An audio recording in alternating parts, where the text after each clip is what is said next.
It's a teen talk skating podcast where I embarrass myself.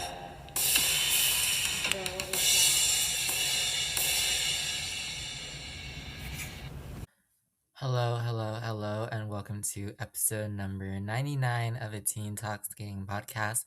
My name is Vango, and I hope you guys are doing very, very well on this Friday evening that I am talking to you. Because this week, oh my gosh, this week has been so crazy. Well, first of all, make sure you, what am I supposed to say? Make sure you follow, share, and like a Teen Talk Skating podcast because Spotify told me to say that. Anyway, I hope you guys are doing very well. This week was finals week at my school, and so I'm glad to be done with all my finals. It actually went really, really well. Literally, probably the hardest semester of my life, and I'm sure next semester will be even harder. But genuinely, I'm just glad that I'm done and I have 2 weeks of winter break just to breathe and just to like recollect because I genuinely feel like I started school yesterday. Like August was yesterday, and now it's December 19th. I'm recording this, and that to me is absolutely crazy that it is already August 19th. But anyway, I hope you guys are doing very well. It's almost winter. I'm excited. I mean, it kind of is winter, but like officially, when like the planets, you know what I mean? Like they all align or whatever. No, that's not how it works. Like the rotation, it's bad. The rotation, you know what I mean? So yeah, I'm excited for that. And of course, I'm excited for a lot of figure skating coming up. These next 2 months are gonna be absolutely 2 months, about 2 months, yeah, maybe 2 months, 2.5 months are gonna be absolutely crazy on my podcast. Because I have so much to talk about. So much. Obviously. But let's head over to our program of the week this week. I think you guys are gonna like this one. So yeah, let's head over there.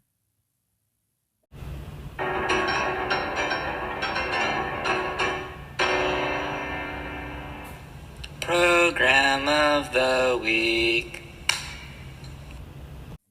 Okay, our program of the week this week, I think, has a very distinctive style, and I think I really do like this style. It's what I think. I don't know. It's like something I would skate to. I'm kidding. I wouldn't skate to this probably, but I don't know.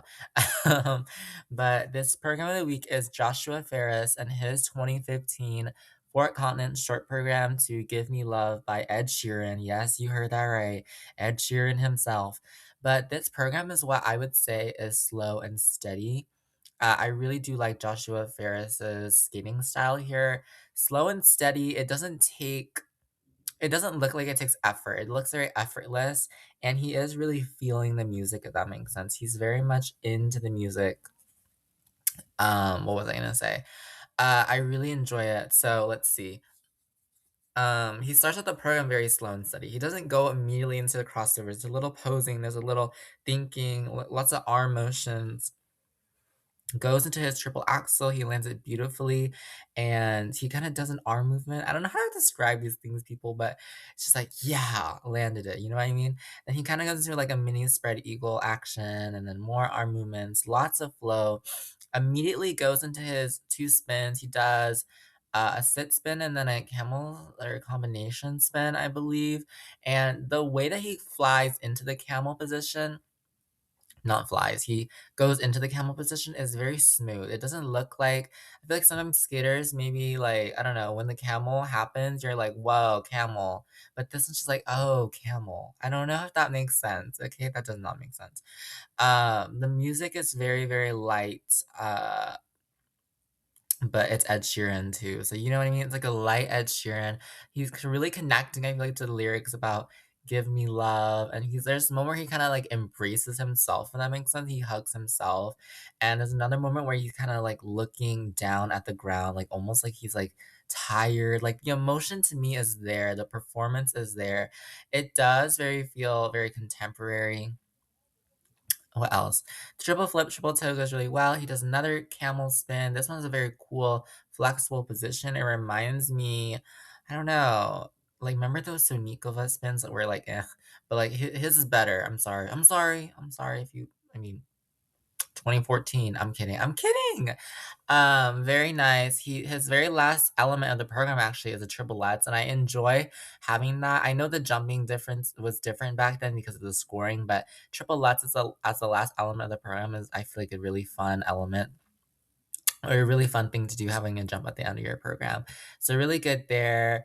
But overall, I feel like this program, like, you could tell me that it's a show program, like, it's a gala program, and I would believe you, and it does. I love when a program just feels like that, where it's a gala, but it's not really a gala program because it's actually a short competitive program. Amazing.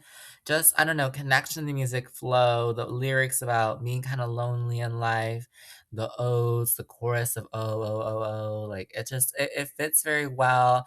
Nice flow, nice elegance, slow and steady wins the race. You know what I mean? Like it doesn't feel labored or too quick, or it's not trying to be impressive. It's just trying to be very introspective, very personal, and I don't know, it's a very nice program from Joshua Ferris. So go check it out after this episode. Joshua Ferris and his 2015 Four Continents short program to Give Me Love by Ed Sheeran. But now it's time for our main episode. That was your program of the week.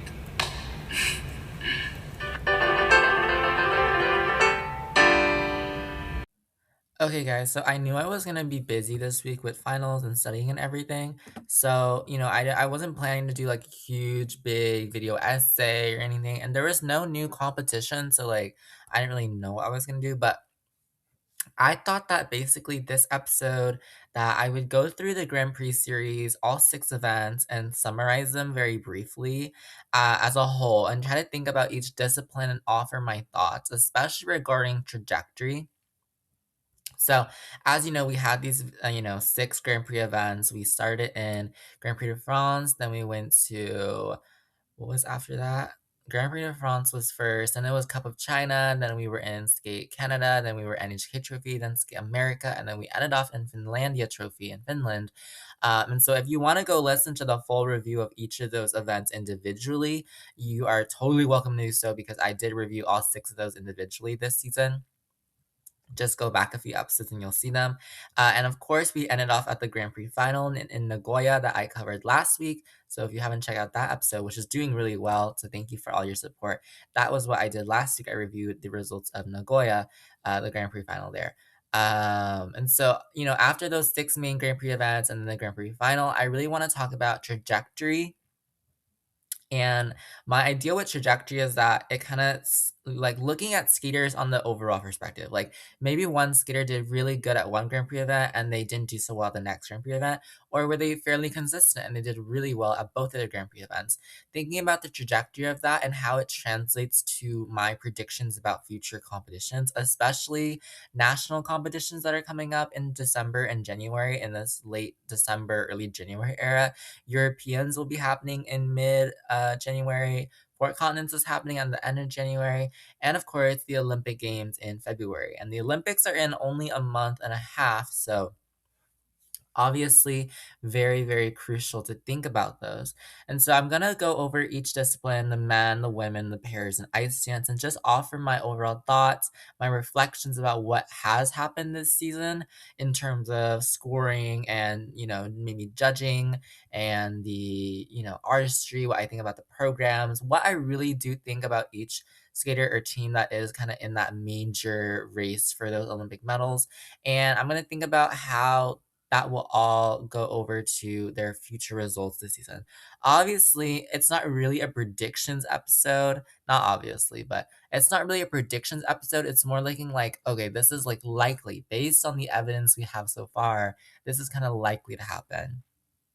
And so I just really want to reflect and try to be intrigued in everything. And honestly, this is just kind of a big ranting episode because I did not write a lot of notes down. I have all the notes in my head. Like I know what I'm gonna say in my head. I just don't really actually know what to say. You know what I mean? Okay. So yeah. Anything else I want to say? Let me think. Yeah, so if you want to go back and watch, all the other episodes that I did, then go ahead.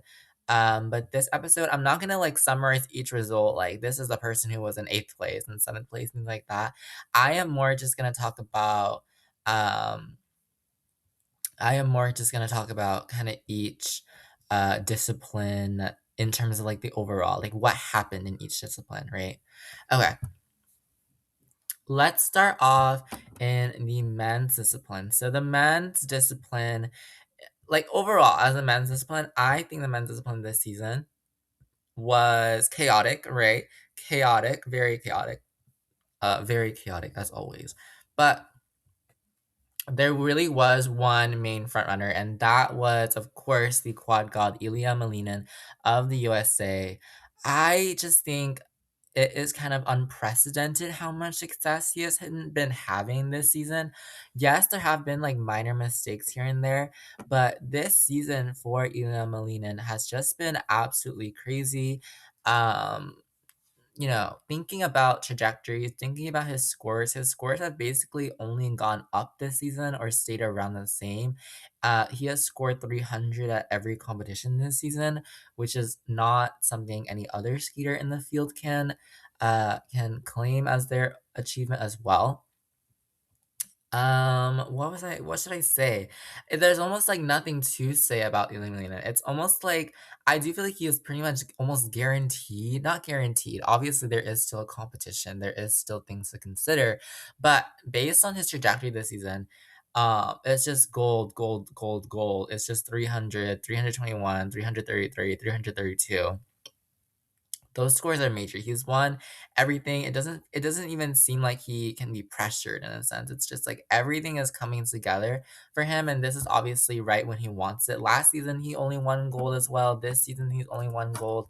And that is really the most, crazy thing to me is that he has not lost anything. He has had, some threats, if that makes sense. But the other men, um, you know what I mean? The other men are just not at the same level in terms of the technical score, and that has really been Ilya Milinen's main winning factor is that technical score. And so the men's field has really developed to the point where I think a lot of people feel like it's Ilya Milinen versus the world. Because he's just won everything. He's absolutely won everything. And it's just not even a competition anymore because everyone almost knows, like, okay, yes, first place Ilya Milinen. Let's figure out the rest of the score. So it's very interesting, and I'm not trying to say that obviously to downgrade any of their other skaters. I love a lot of the other men's skaters and their skating as well. But Ilya Molina and his technical score have really carried him very far this season, and they will continue to do so. And I just think he is the most likely to get Olympic gold. I don't think there's any question about that. If he doesn't win Olympic gold, I think it will be a huge shock. Um, I think it will be one of the biggest shocks in figure skating, like, ever to me if he does not win gold. It will be, like, as tragic as Yuna Kim at the 2014 Olympics. So that one was, like, not fair, but I'm not gonna talk about it. Yeah. And then talking about some of the other men in the field, they have also had very impressive performances. Let's talk about Yuma Kageyama of Japan. Yuma Kageyama, just, very good, very skilled skater. Very much not the opposite of Illuminated, but on a different spectrum from Illuminated in terms of the artistry.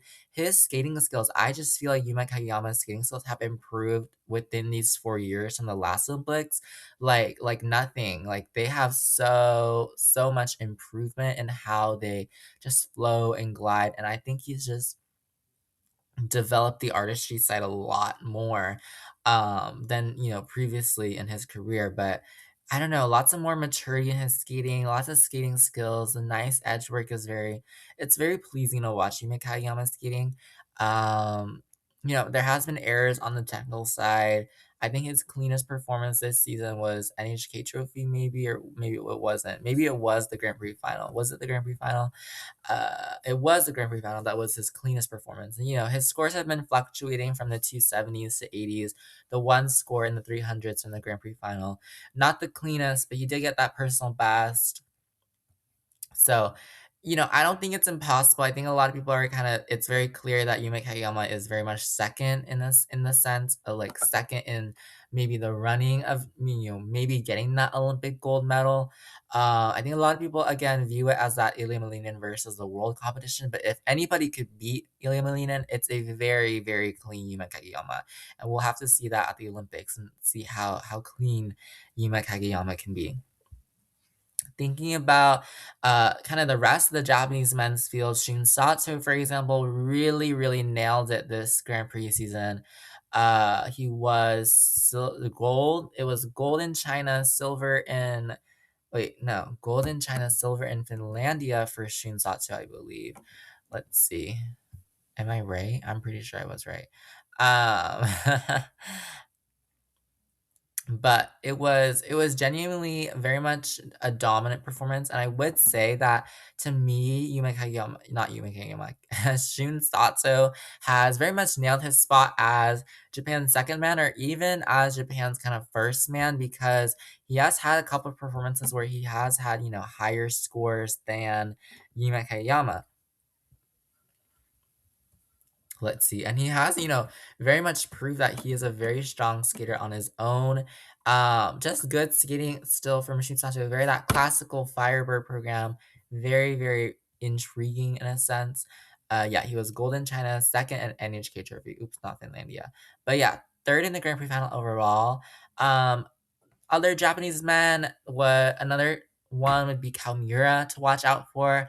Kalmura is an interesting case. I feel like a lot of people. Hello, Kalmira. Is it loading? Kalmira is kind of an interesting one because he hasn't not been the most consistent skater, but he has a very high technical ceiling when it does matter. And I think that really will be the key for him if he's able to make the Olympic Games, if he's able to go the distance. He's had, fluctuating scores as well. He was 10th in France and then he was third in Canada. So that kind of shows you kind of the whole spectrum of his scoring going from 209 to 253. Uh, but right on his heels, I feel like, or maybe even a bit above him, would be Kazuki Tomono, who was fourth at both of his, no, third in Skate America, and then fourth at Skate Canada. And Kazuki Tomono, to me, is a very excellent artist and a skater. And he's the one I want to root for a lot, obviously, because that is my phone. I'm sorry. But I really do enjoy Kazuki skating. I really want him to make the Olympic team, and that's why I'm going to be very biased and say like, oh, Kazuki had a great trajectory, which is not absolutely a lie or anything. He was third in Skate America. He was fourth at Skate Canada. He has had skates where in the short at least he has shown when it matters. The free skate has, been a bit of a struggle for him in terms of getting the quads done, getting the quads rotated, but such a good skater, and I really do want to get him on the Olympic team. But yeah, I would say those four men are really the main Japanese men: Yuma Hayama, Shun Sato, Kalmira, Kazuki Tomono, and there's only three spots, so we'll have to see where that goes. What other countries, what other dominances? One thing that was very interesting was France this season. Both of the big top French names. Adam Chamval went to the Grand Prix final. He was fifth at the Grand Prix final for Adam Chamval. He was silver in France, and then what was the other result? Was he bronze? No, he was silver in France and silver in Finland as well, I believe. I literally can't remember. Really good results for him, but something even more surprising, however, was the other Frenchman result. Kevin Amos placing, I believe it was eighth in Skate Canada or 10th in Skate Canada, and he was first at Skate America. And it was a huge, major shock and big, major surprise for the skating world when Kevin Amos won Skate America. Granted, Skate America was a very interesting field for the men. It was very lopsided, lots of errors being made, but Kevin Amos won with a pretty decent skates, not the best skates, but pretty decent skates. And kind of show you how surprising the men's field can be. It wasn't, the biggest score ever. It wasn't, absolutely tore the building down, but it was enough to win the gold. And I think that offers a big lesson for us in the skating world that it doesn't need to be a huge performance that um necessarily wins everything. It very much could be a performance that just does the enough, you know what I mean? And that was what happened at Skate America. Very interesting for Kevin Amos. I do think Kevin Amos has the potential to be top 10 in the Olympics and maybe even sneak his way into a top 5, maybe, if he very much gave very, very clean programs. But it's going to be very interesting to see where he goes as well. Not the most consistent skater, but a skater who could get results when it definitely matters. What else happened at these Grand Prix events? Honestly, guys, I don't know. Let's see, what else happened? Some interesting trajectories in terms of some of the skaters, such as Nika Igatse, for example, of Georgia, winning that bronze. Where did he win that bronze? He won that bronze in Grand Prix de France, um, which is a great result for him. And then, continuing that trend of maybe unexpected medalists, we had that bronze from Stephen Gogolev, for example, from Finland. And that was a very interesting result, very interesting trajectory there for Stephen Gogolev. Who else was there that was very surprising?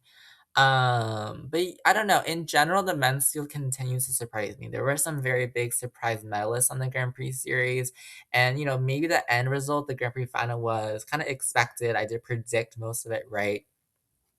Perhaps the actual getting to the Grand Prix final was very unexpected, and I still do feel like the men are the most chaotic field. The only constant in the men, it feels like, is that Ilya Malinin keeps on winning those golds. I think that is very much the only constant, maybe the only thing we can kind of predict from the men's field. But yeah, very interesting results. Continuing to dominate the men are the Japanese skaters and the American skaters. Some of the American skaters as well.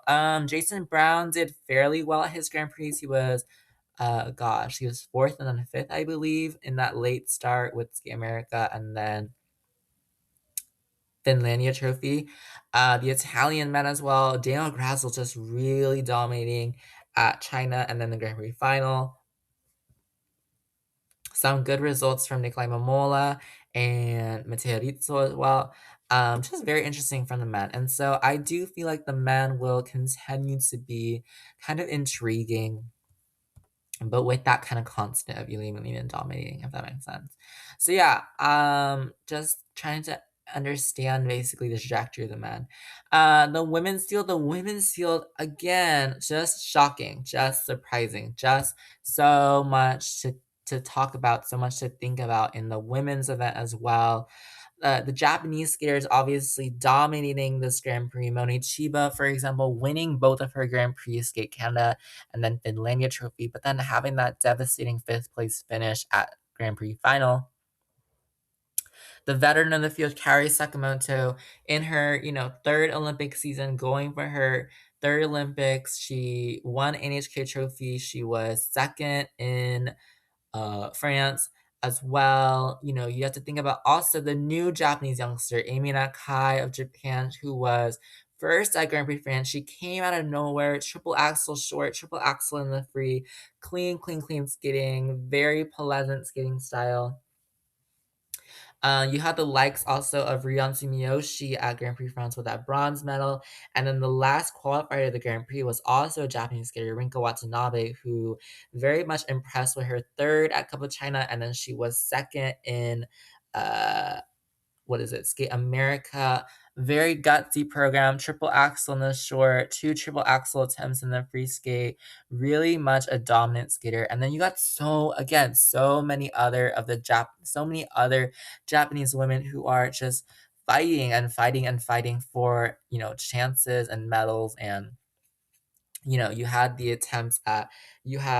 Rian not Rian Sumiyoshi, I already talked about her. Rina Matsuke. You also had Nina Aoki going for medals. And you just got so many Japanese skaters who very much are dominant, very much successful, very much able to get good results. And the Japanese women's field continues to be extremely surprising.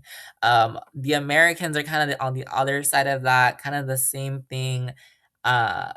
For them is that there's so many American women as well who are very dominant. We had the likes of Amber Glenn this season winning Cup of China and then silver at Finlandia Trophy with her triple axels attempt. Very successful, mostly this season. Alyssa Liu, the world champion, continues her success. We maybe a lot of people didn't think like, oh, she got world champion, but we'll have to see the rest of her consistency. And this season, she has pretty very consistent. Alyssa Liu, haven't popped or jumped. I don't think. Haven't had a major fall in anything. She was silver in China and then gold at Skate America, and she ended up winning the gold at the Grand Prix final, which perhaps was an unexpected result. Even for me, I didn't think Alyssa Liu, I didn't necessarily predict that she would be the one to get the gold, but she did. And it's just, again, unexpected field. The women's field in America also highlighted by Isabel Levito, the first alternate to the Grand Prix final. She was alternate because of how competitive the event she went to, where she was fourth in France, and then she had a silver in Skate Canada. Yeah, silver in Skate Canada. And it was just so competitive to the point where she didn't make the Grand Prix final, even though if she did go to the Grand Prix final, she would have done absolutely amazing. And it's just a very, very surprising result there as well. So really the main trend, I feel like the not Japanese, the women's field was the dominance of the Japanese and the American women. Also as well in the American field, Brady Tennell, Sarah Everhart, they gave very good performances on the Grand Prix. Maybe would have liked better scores, better placements, but again, showing how dominant those two countries, Japan and the USA, are in the women's field. Um, but there were also other surprises in the women's field. The rise, not the rise, the rise. Some interesting results from the women's field. Sofia Samadalkina from Kazakhstan at NHK Trophy getting the silver there very unexpectedly, I would say. Luna Hendricks getting the bronze at NHK Trophy. Good performances from skaters like Anastasia Gubanova with her third at Skate America, her fourth at Cup of China. Larinaki Gutman as well as Italy. Really good performances from her. Let's see who else is there that very notable. Um, some of the Korean women as well, Jia Shin, Cheon Kim. They didn't have maybe the most amazing performances, but they did have quite good performances, quite notable performances. A lot of people thought that Jia Shin in her first junior season would be quite dominant on the women's field, and she is a very good skater. Hasn't found maybe the right consistency in the Grand Prix events just yet. I think she was at France and then she was at China. Not the best results, but still very good results for her. What else is a highlight? I remember that free skate from Star Andrews was a really big highlight for me. Good free skate from her. And yeah, again, a very chaotic field in the women's, very chaotic. You never really know. And if you ask me to think about, who am I gonna put as my Olympic gold medalist in the women's field? I honestly do not know what I would tell you necessarily because I still think that it could be anyone's game, especially from the American and Japanese skaters. The six women that qualified to the Grand Prix final: Moni Chiba, Kairi Sakamoto, Amber Glenn, Alyssa Liu, Amy Nakai, Rinka Watanabe. Any of those women I feel like could win the gold. I do know that obviously Japan only has three women's spot, and I just listed four of the Japanese women, but I don't know. Whoever Japan sends, and I do feel like the final team is probably, and I feel like this is like kind of likely, is Kairi Sakamoto, Amy Nakai, and Mone Chiba. Though that could very much change, I feel like. Depending on the odds, the stars, I don't know. Could very much change depending on national results that I will cover next week.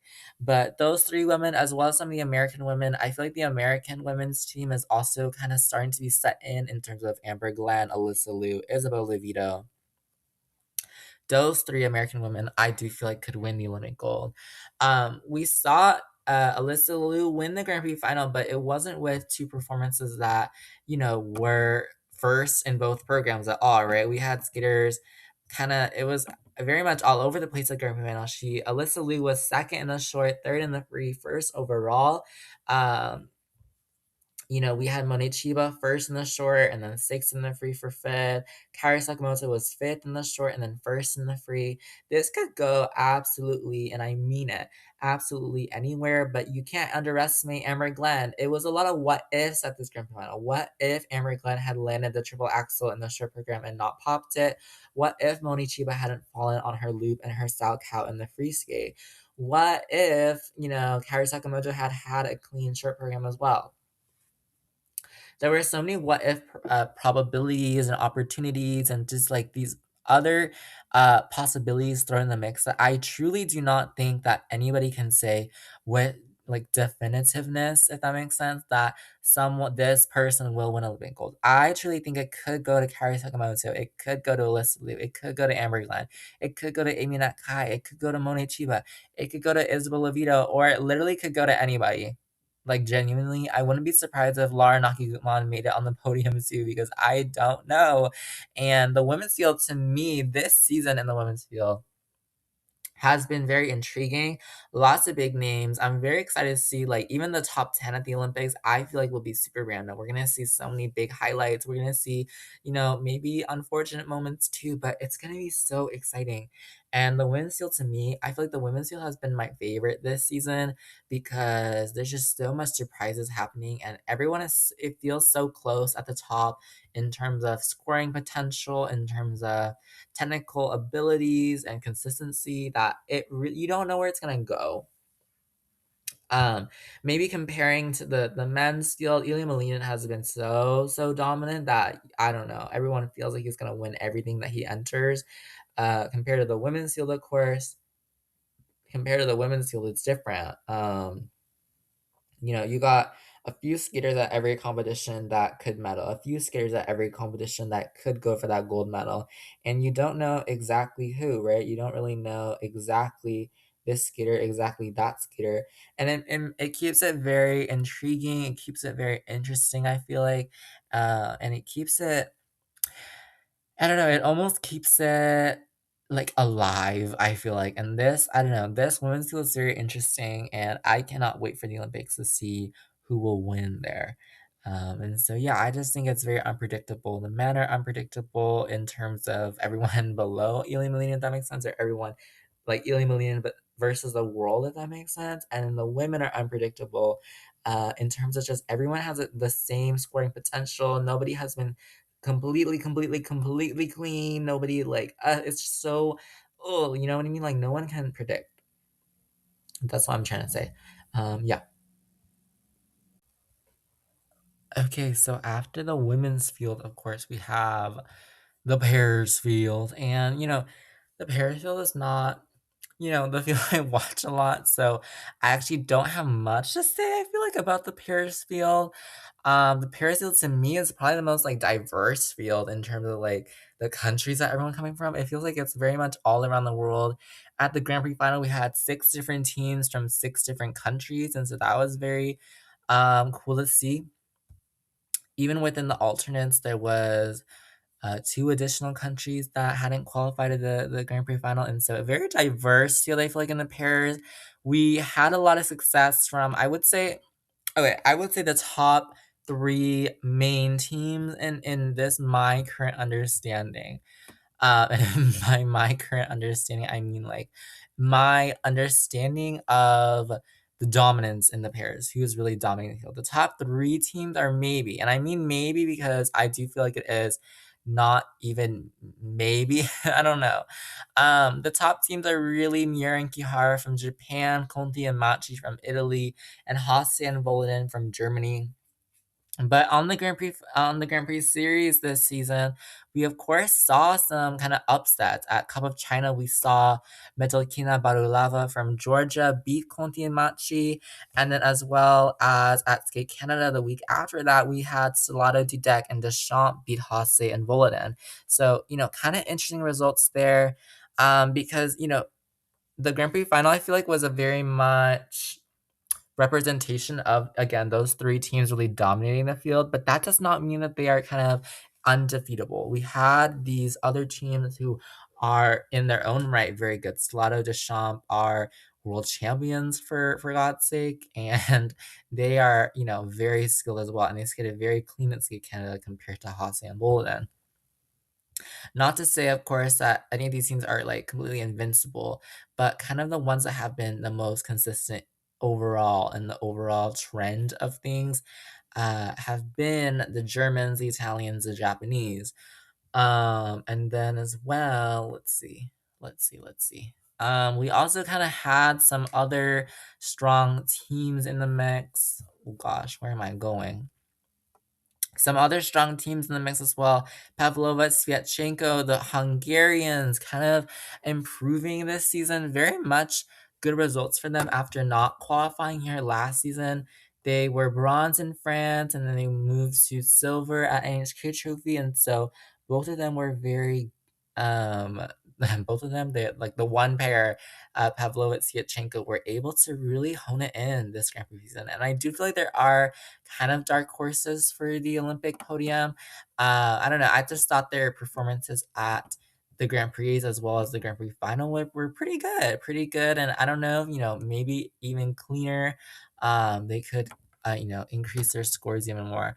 Um, if there was a team to kind of be the ones that beat the big three, Mirin, Kara, Kantemachi, Hase, Volodin, it would be the Georgians, Metsukina, Barulava. They were very close to beating the Japanese skaters at Skate America. They were first in the short program by quite a big margin. Their free skate there just wasn't the best. They did beat the Italian skaters at Cup of China earlier in this season. They were first there. And they have put up some very big scores this season. They were 225 at the Trialetti Trophy in Georgia at home, 217 at Cup of China, and then that 195 at at Ski America was very much devastating after those mistakes with the lift and the jumps were just not there on that day in the free skate. Um, Let's see. And then of course we had the Grand Prix final where they were fourth. They were third in the short program, and then they just didn't have the best free skate again that they needed. And so it's a matter of being clean. I do think that Mexican and Barulava, the Georgians, very much could beat a lot of these teams, and they have, had higher scores than them this season. It's gonna be close, but I truly do think the cleanest teams and the most consistent teams are gonna be the bigger victors in the end. Here at the Grand Prix final, we had Miura and Kihara won. They did have some, slight, not major, but slight mistakes here and there. The Italian team, Conti Amachi, got second here. Maybe not the result I agreed with necessarily, but Conti Amachi were second. And then moving into the Olympic season, they're going to compete at home in Italy. You got to think that maybe that's going to influence their scores somehow. Maybe there's going to be a bit of home cooking, as we say in skating, though there are very good skaters themselves. They really don't need it. I don't know. A lot of people kind of pointed out, oh, the Japanese skaters won. They were skating in Japan. Maybe the Italian skaters will win because they're skating in Italy. I don't know. At the Olympics, we'll have to see what happens. But it was just an amazing performance from the Italians, an amazing performance from the Japanese, a really good performance from the Germans as well. Hasse and Volodin have had such a big upset of the fielder. They really moved their way into the field after not being together for so long. They have moved their way into the field. I do want to note kind of the other big surprise in the Paris season that really like hit a lot of people in the face, including myself, was the return of the 2022 Olympic champions, Sui and Han from China, who got bronze at both of their Grand Prix. We hadn't seen them compete in 4 seasons in about 3.5 years, but they fought very hard at Cup of China with their bronze, and they nearly, in my, they not nearly, but it was a good result for them at NHK Trophy. They, if they had had a little bit of a better free skate, I'm sure they would have won. In terms of the throws, the jumps there, the lifts, they were very surely very close to winning in the free skate or winning the whole competition in NHK Trophy. So I don't know. Maybe Swan and Han are a bit of a surprise. They are a surprise for being back, and that was something nobody, I feel like, including myself, kind of expected until we saw their names on the Grand Prix roster. But them coming back is very impressive. Them being able to win bronze at both of their events is very impressive. And we'll have to see where everything goes with Sway and Han, and if they're maybe able to defend their Olympic title, which, looking at now, yeah, their skating skills, their skating has, maybe not the same technical prowess as before with the quad twist and everything. But you gotta think there might be a possibility that, Sway and Han are maybe in some scenario able to defend their Olympic title, able to get a medal at the Olympics again. It's gonna be very interesting where Sway and Han kind of end up. We still have this rise of the American pairs, for example, the American renaissance, I call it, in the pairs field of Cam O'Shea, Efimomi Trofanov doing really well. Um, what else was there? Cam O'Shea. Who else was there that I want to talk about? Shannon Howe as well. And then we also had some, small surprises from some of the pairs. We saw, for example, at Skate America, it was Kellyanne Laurent and Lucas Etier from Canada who won a medal there very impressively in that very chaotic pairs field in Skate America. Just really good results from the pairs overall, and it's going to be exciting. I know I say that for every discipline, but it's genuinely, in my opinion, going to be exciting for the pairs because, again, I do feel like pairs is like the women in the sense that you don't really have one clear winner all the time. That was what I saw at Grand Prix Final. I thought that, the Italians should have won, but then the Japanese won, and then the Germans had that really good free skate above all of them. And so I don't know what's gonna happen. That's what I'm trying to say. We'll have to see with more competitions what will happen. It could be, the Japanese, it could be the Germans, it could be Italians, maybe it's the Georgians, maybe it's the Chinese, Wei and Han. I don't know. Um Paris is really that field where I do feel like one element, one little pop on a side by side, one little air on the twist, or one little, abandoned lift could really, really change up the scoring because, again, a lot of those teams at the top are so close in terms of where they can score. And so I do feel like that will be the main thing here. So yeah, I know pairs I don't talk about a lot. That was your brief summary. There's also the ice dance field though, and the ice dance field to me as well. I don't know. The ice dance field is so bad. The ice dance field, what happened this season is very interesting to me. Um, I think there was this very clear ice dance hierarchy kind of set in place. Ice dance is that field we often think about as a social hierarchy. You're at the top and you usually don't move. You usually don't really move a lot. You usually don't, move in trajectory and here's things and like that. But the results from last season compared to this season were interestingly different for sure. We had the dominance, continued dominance, I would say, of the American team, Chalk and Bates. Let's see, we had them win at Cup of China, and then they also won at Ski America with their very interesting flamenco painted black free dance. We kind of had a dominance as well, kind of interestingly, of the new team, the new French team of Fournier and Baudry and Cizeron at Grand Prix de France and at Finlandia Trophy, where at both competitions they had major mistakes and yet they still won them. But I'm not going to talk about that. Their skating quality as well was very highly awarded by the judges, very highly praised by the judges. They ended up silver overall at the Grand Prix Final. Chalk and Bates won gold at the Grand Prix Final. Um, what happened to kind of the last season? I do feel like Chalk and Bates were on top, and then the other teams were really Gillis and Poirier, Fear and Gibson, and the Italians, Guignard and Fabry. What happened to the Italians, you ask? The Italians were fourth at Grand Prix de France, and then they made it back to the podium with a silver at the NHQ trophy. But a lot of people kind of blamed it on their packaging this season, saying that their programs were not very like high quality Olympic feeling this season, and the judges were just quick to drop them because of their packaging. I disagree personally. Well, I agree with the analysis that the judges probably dropped them because of like politics, maybe I sense politics, things like that. I like their programs. I do think their trajectory is really good, or not the trajectory. Their programs are really good for the Italians. Again, I was kind of shocked to see that Iceland's hierarchy kind of broken up. They the Italians were beaten by Fear and Gibson, for example. Then they were also beaten by all three of those teams in France. Fournier, Borisi, Cizeron, Fear Gibson, and then Reed and Brulivicius. But yeah, very interesting result for the Italians not making it to the Grand Prix final in the Olympic season is kind of major. You gotta wonder, like, what are they gonna be able to make it on the Olympic podium? If you asked me last year around this time, I would have been like, yeah, Guignac and Fabry are gonna like make it on the Olympic podium. But now I'm not sure because the ice dance politics has kind of changed everything. We also kind of had, continued success from the British team, Fear and Gibson. They after that bronze at Worlds last season, they have really, really stepped it up. They were second in France and then first at NHK Trophy, and then third overall at the Grand Prix final, very closely third at the Grand Prix final, in front of fourth.